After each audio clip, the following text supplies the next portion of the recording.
Yes, tumetoka kushuhudia one of the best game kwa Mamelodi Sundowns katika Club World Cup. Bana, ilikuwa ni mechi fulani hivi ambayo Mamelodi Sundowns wameweza kutupa burudani. Wameweza kuionyesha Borussia Dortmund kwamba timu za Kiafrika nazo vipaji vimo ndugu zetu.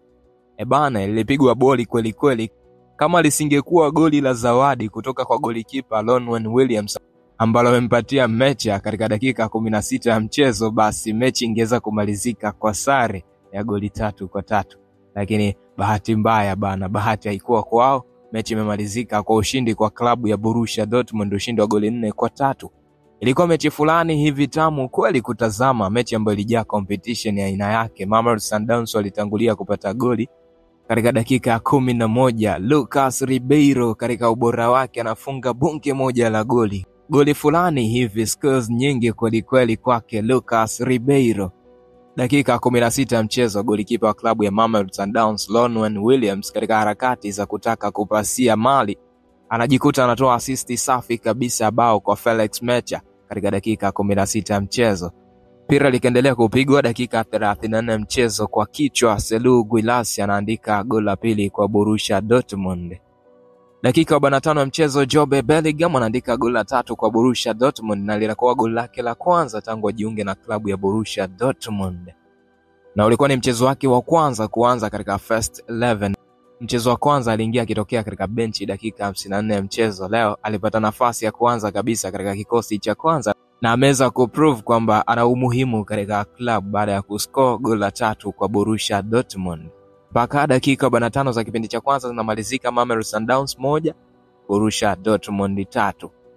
Tukarudi kuzishuhudia dakika nyingine 45 za kukamilisha 90 za kucheza.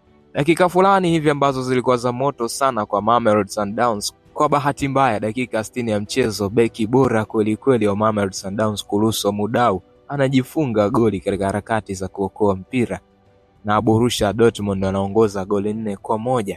Bana, ikawapa hasira sana Mamelodi Sundowns, wakaendelea kujitafuta mashambulizi ya hapa na pale. Dakika ya pili tu baada ya kujifunga, dakika 62 ya mchezo, Mamelodi Sundowns wanapata free kick ambayo inapigwa na Teboho Mokoena.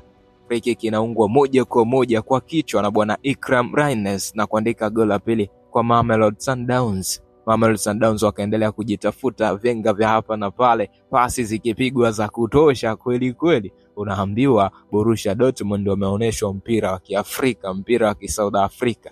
Bana, limepigwa boli dakika 90 ya mchezo. Lebo Modhiba anaandika goli la 3 kwa Mamelodi Sundowns. Mpaka 90 dakika zinatamatika, Mamelodi Sundowns 3, Borussia Dortmund goli 4. Bana, matokeo haya yanaiweka katika nafasi ya kwanza klabu ya Borussia Dortmund kwenye Group F la FIFA Club World Cup wakiwa na alama 4, huku wakifuatiwa na Mamelodi Sundowns ambao wana alama 3 katika michezo miwili waliocheza mpaka sasa.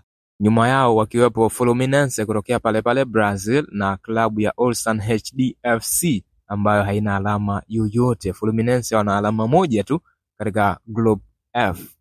Vipi, umeionaje mechi hii ya Mamelodi Sundowns versus Borussia Dortmund? Ni mchezaji gani amekufurahisha zaidi katika mchezo leo? Drop your comment hapo kwenye comment. Hapa ni Super 12 ya Dino Television, endelea kutufollow kwa taarifa nyingi zaidi za kimichezo.